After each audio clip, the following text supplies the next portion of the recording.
like you should. Have fun.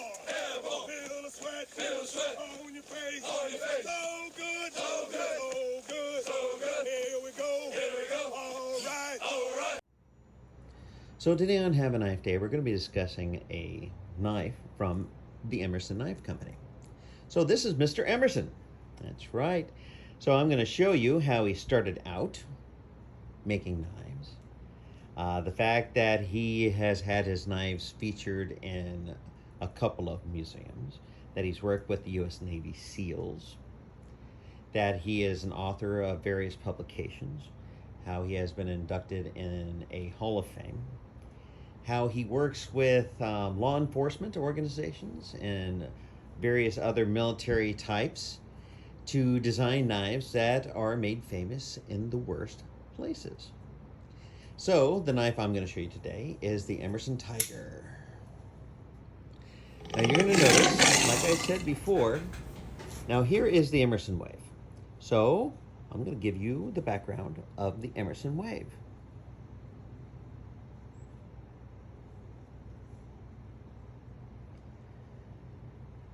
And there you go. I mean, when you look at the history of it, the happenstance, the pleasant little surprise of this is that it makes this knife open damn quick.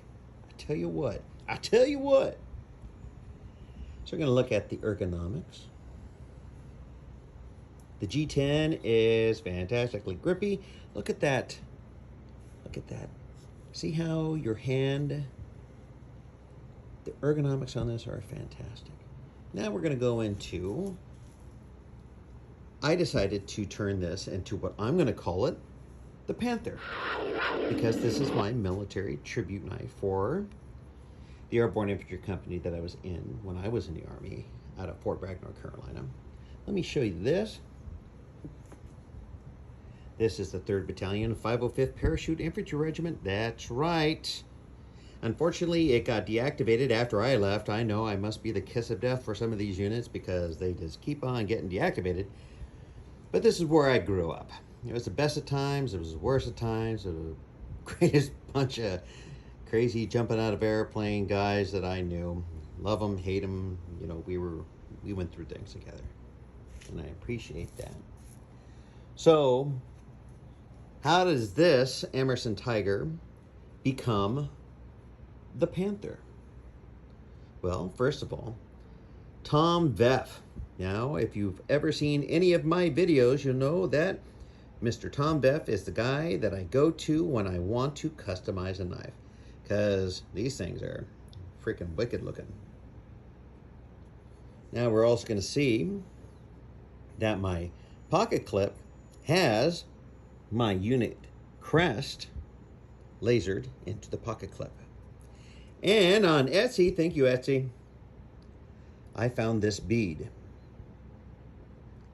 So that's my Panther.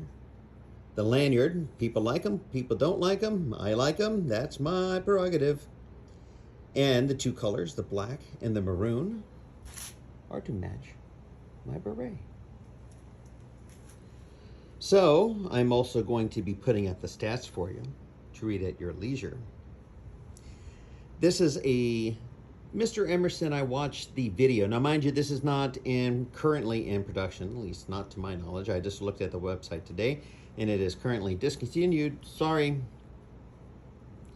Story of our lives, right? But it is not an overly big blade. This is something that Mr. Emerson EDC'd on his own for quite some time. Could you imagine owning a knife company and you keep on making awesome knives, and how many knives you would rotate in and out of your pocket? I own a lot of knives. Sometimes it's going into to pick out your favorite kid out of a bunch of favorite kids. So there it is. Thank you so much for spending some time with me today to show you my Emerson Panther mod, my customization. I am looking to grow the channel, so please do subscribe. I really appreciate it when you do. And I'm just looking to share the hobby more with people And the more subscribers we get, the algorithms, etc., yada, yada, yada. And share the passion. So, once again, like, share, comment, and subscribe. And as always, have a nice day. Feeling good, like you should, Air boy, feel the sweat.